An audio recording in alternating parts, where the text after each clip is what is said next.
Pessoal, olha só, o mundo foi surpreendido com a prisão de uma importante figura pública envolvida por um esquema de corrupção de proporções gigantescas. A notícia correu pelos 4 cantos do planeta, revelando detalhes de um escândalo que pode mudar o cenário político e econômico global. As investigações apontam para um esquema de desvio de dinheiro e também abuso de poder, trazendo à tona conexões perigosas e um possível efeito dominó que pode atingir outros líderes. Quem será o próximo a cair? A gente vai desvendar isso aqui.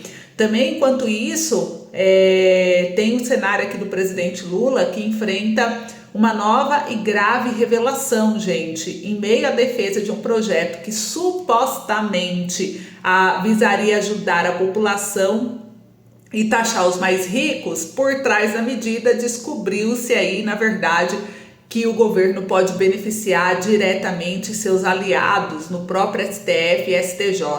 Essa contradição levantou sérios questionamentos sobre as reais intenções e interesses do governo petista e reforça críticas sobre possíveis manobras políticas para garantir apoio nas decisões mais importantes do país. Até onde esse jogo de interesse vai?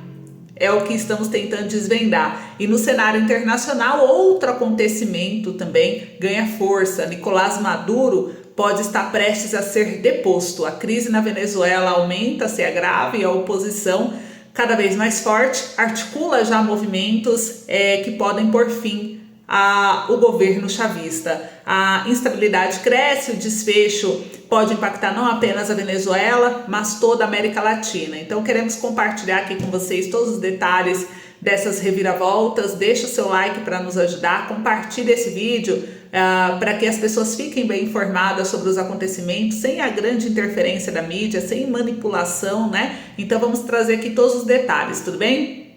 Eu já começo aqui mostrando a primeira notícia, que a nova lei do imposto de renda não cobrará imposto de penduricalho de juízes. O jornal Poder 360 trouxe essa matéria, mostrando que mesmo o magistrado que recebeu o teto de R$ 46.366,19 por mês e mais 600 mil de indenizações durante o ano, consegue escapar da norma que Lula criou para cobrar os mais ricos. O projeto de reforma do imposto de renda, elaborado pelo governo do presidente Luiz Inácio Lula da Silva, tem como objetivo principal promover justiça social. É o que disse pelo menos o ministro Fernando Haddad da Fazenda. Só que a nova prática, a nova regra, ela seguirá permitindo que os juízes recebam penduricalhos que na prática dobram seus salários e são dos mais variados tipos, sem a incidência de imposto em quase todos os casos. Inclusive ano passado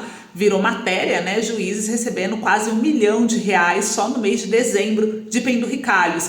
E isso porque os magistrados eles já pagam imposto sobre os seus salários, que é o teto constitucional de 46 mil, e por causa disso, né, muitos preferem, até o jornal noticiou, que muitos preferem ter o penduricalho do que aumento salarial, porque aumento salarial vem o imposto, os penduricalhos não. Então é uma manobra jurídica que vem sendo escancarada na cara do povo brasileiro em meio a uma forte redução de custo, né? E por causa disso, mesmo que eles recebam mais de 600 mil reais por ano a partir de 2026, que é quando passa a valer essa medida eleitoreira do Lula, já terão pago imposto suficiente para ficarem isentos de tributação sobre as benesses adicionais. Então, isso daqui nos traz uma forte reflexão, porque essa proposta do governo federal do imposto de renda, da isenção do imposto de renda para quem ganha até 5 mil reais, pode parecer uma medida socialmente justa à primeira vista, mas quando analisamos o conjunto de ações, a verdadeira face da política fiscal atual, revela-se o favorecimento dos mais ricos. É o caso dos juízes, né? Em detrimento dos mais vulneráveis, esse é o pior. Porque enquanto se promove a elevação da faixa de isenção do imposto de renda, que parece um gesto generoso, né, do governo atual, isso chegou a estudar, a gente percebe que o governo toma de ações para poder bancar essa decisão. Uma delas que mais chocou a gente foi estudar a revogação da isenção do imposto de renda para pessoas com doenças graves. É isso mesmo, gente. Você sabia disso? Os mesmos que enfrentam doenças, né, como câncer, HIV, insuficiência renal, seriam penalizados financeiramente, porque hoje a lei ele permite eles terem uma isenção do imposto de renda. O governo estudava numa tentativa de compensar o benefício concedido a outros que não têm doença, né, são saudáveis. O governo estava estudando compensar o benefício cortando o direito de quem mais precisa. Olha isso, saiu aqui até no jornal O Globo, imposto de renda, governo desistiu de limitar a isenção do para quem tem doença grave. A medida havia sido anunciada como compensação para elevação da isenção do imposto de renda para quem ganha até R$5.000 e por determinação do presidente Luiz Inácio Lula da Silva, o Ministério da Fazenda voltou atrás, desistiu de criar um limite para a isenção do imposto de renda da pessoa física para as pessoas com doença grave. A instituição de um teto para doenças graves seria uma das medidas que ajudaria a compensar a elevação da isenção do imposto de renda para aqueles que ganham até R$5.000. E o projeto que trata do IR foi enviado na semana passada ao Congresso Nacional, viu que gerou uma repercussão negativa, então o governo desistiu aí, né, de tirar essa isenção, gente. Só que não para por aí, né? Não para por aí. Como se cortar direito de quem mais precisa fosse aceitável em nome de uma medida com forte apelo eleitoreiro, né? E não para por aí não. A nova lei do imposto de renda simplesmente decidiu que os penduricalhos e adicionais de juízes não serão taxados, enquanto o cidadão comum paga imposto sobre tudo. O topo do judiciário mantém os seus privilégios intocáveis e a mesma elite que já é altamente protegida continua blindada. Mais um exemplo, vamos mais um exemplo aqui junto com vocês para vocês verem que aqui a gente mostra fatos, né? A gente fala, você está criticando o governo. Não, gente, estamos expondo que o governo, as ações do governo, não basta ter um discurso bonito. Temos que interpretar o que está por trás e as ações que o governo faz com cada medida. É o papel de cada cidadão deveria fazer, né? Fiscalizar, entender, para não ser manipulado pela mídia. A consequência pode ser grande. E aqui mostra mais um exemplo. O governo viu que as ações dele, que o povo acordou, está gerando uma repercussão muito negativa, né? E o que o governo fez? Ele revogou a lei do SPVAT desse ano 2025, que é um fundo voltado para vítimas de acidente de trânsito, né? E o que aconteceu? O governo revogou por quê? Porque o SPVAT ele queria cobrar o seguro obrigatório, de novo, gerou mal, porque o governo já está sendo taxado de que é um governo que só cria imposto para a população e quem paga mais pobre. Então ele revogou e ninguém está obrigado a pagar o SPVAT, mas ia começar em janeiro. Além disso, o governo tentou reduzir os custos sociais, propondo restrições à entrada no BPC-Loas, que é o benefício de prestação continuada, um benefício assistencial para idosos e pessoas com deficiência em situação de extrema pobreza. A proposta era tão agressiva, foi tão agressiva que o governo ia cortar, se aquilo tivesse sido aprovado, metade das pessoas que recebem BPC hoje não iriam receber mais.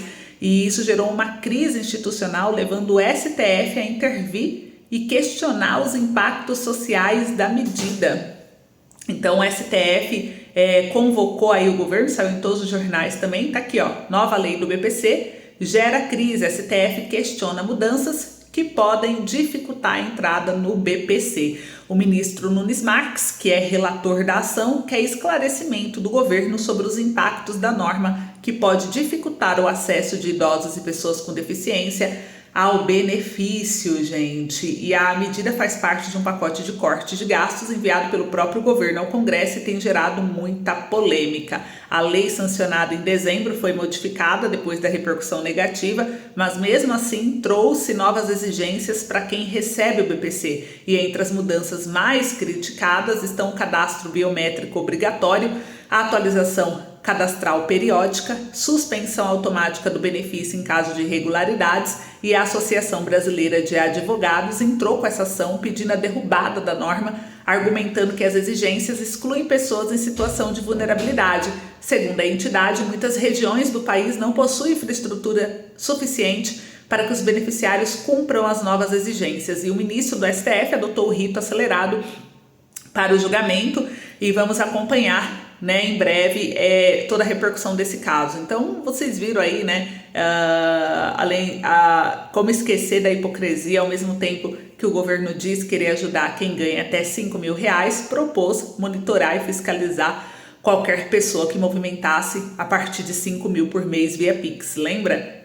Ou seja, né, gerou repercussão, o governo teve que voltar atrás e revogar a medida da Receita Federal fiscalizar essas contas. Então, a gente vê isentando o salário, mas vigia-se o cidadão comum como se fosse um potencial criminoso financeiro. Mas olha o caso deles. E o Janones, que explodiu essa semana, eu trouxe para vocês que para ele não ser condenado, não ser investigado, né, acusado de forma criminal, fechou um acordo e vai devolver mais de R$ 100 mil para a Câmara por causa daquele suposto esquema de rachadinha.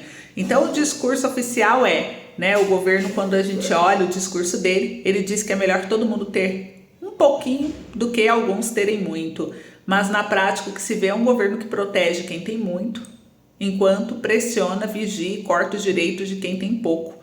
Que governo é esse? Comentem aí pra mim que eu quero saber a opinião de vocês. E não para por aí não, gente. Olha só, mais uma polêmica aqui. Agora eu quero falar dos mercenários nos Estados Unidos que dizem estar tomando ações para derrubar Maduro. O clima não fechou só no Brasil não, tá? A esquerda como um todo tá de forma global. E aqui o jornal Metrópolis noticiou que mercenários dos Estados Unidos diz que tem realizado ações para derrubar Maduro. O Eric Prince, fundador da Blackwater e líder mercenário dos Estados Unidos, está por trás de uma campanha que tem como alvo o regime do Maduro. E o líder mercenário revelou as ações que estão sendo tomadas para derrubar esse regime da esquerda aí na Venezuela. A nova ameaça do empresário contra o presidente chavista aconteceu no dia 17 de março, durante uma participação em um podcast do Donald Trump Jr., filho do atual presidente norte-americano, e as eleições aumentaram pressão, né? As últimas eleições na Venezuela, realizadas em julho de 2024, criaram um novo ponto de tensão no país. Dentro e fora da Venezuela, a vitória de Nicolás Maduro tem sido contestada. A principal reclamação é de que as autoridades da Venezuela, sob o guarda-chuva do chavismo, não apresentaram dados que comprovam a vitória de Maduro contra o Edmundo González. A vitória do Maduro não é reconhecida por grande parte da comunidade internacional, e depois que as críticas explodiram, Maduro aumentou a repressão contra opositores, né? Isso obrigou seu rival nas eleições do último ano, o ex-diplomata Edmundo González, a deixar a Venezuela e buscar asilo na Espanha. Então, gente, aqui vocês viram que o clima tá fechando, né? Até o momento o governo do Nicolás Maduro não se pronunciou sobre a nova ameaça do Eric, e a gente vai acompanhar de perto. E para encerrar o boletim, mais uma polêmica, né? Prefeito de Istambul é preso, suspeito de corrupção e ligação com o terrorismo. Na quarta-feira, dia 19 de março, a polícia da Turquia prendeu o prefeito de Istambul, a integrante do Partido do Republicano, gente. E a ação faz parte de uma investigação judicial que alega o envolvimento do político, apontado como principal rival do presidente para as próximas eleições do país, com corrupção e colaboração com grupos terroristas, especificamente a guerrilha curda. E aqui gerou uma repercussão muito grande esse fato, né? Essa situação. E aí você deve estar se perguntando o que isso tem a ver, né, com o que está acontecendo no Brasil, o que isso tem a ver com você que está assistindo aqui o canal. Nos traz uma reflexão, gente. Vamos parar para analisar, né? A prisão desse prefeito de Istambul, principal opositor do presidente, né, sob acusação de corrupção, ligação com o terrorismo, ele levanta um alerta global, a crescente tendência de utilizar o sistema judicial como uma ferramenta de perseguição política. Aqui a gente vê, né, que o caso desse Ekrem, né, o nome dele, prefeito de Istambul, popular, cotado como futuro presidente, ele foi detido no momento crítico, o que levanta dúvidas sobre a real motivação por trás da operação. E essa preocupação não está assim tão longe da nossa realidade. No Brasil também assistimos a um perigoso cruzamento entre a justiça e a política, onde decisões judiciais muitas vezes parecem alinhar-se com os interesses de quem está atualmente no poder, e é impossível esquecer episódios em que opositores foram alvo de processos seletivos, enquanto aliados políticos pareciam operar com imunidade informal. Então, o uso da máquina pública para silenciar vozes dissidentes, seja por vias judiciais, fiscais, administrativas, fragiliza a democracia. tanto na Turquia como no Brasil, esse tipo de prática mina a confiança nas instituições, abre caminhos para regimes cada vez mais autoritários, ainda que sob a aparência de legalidade. E o caso aqui de Istambul, né, deve servir de alerta. Quando a oposição passa a ser criminalizada em vez de debatida, não estamos mais a falar da democracia, mas de poder absoluto. E no Brasil, com decisões que favorecem elites, enquanto penalizam os mais vulneráveis, como discutido aqui agora há pouco da nova lei do IR ou as restrições do BPC, a máscara da neutralidade do Estado começa a cair. Então estejamos atentos. Esse foi o vídeo de hoje. Um beijo, comente aí sua opinião, compartilha para todo mundo começar a pensar um pouco fora da caixa e debater o que está acontecendo realmente no país e no mundo. Um beijo.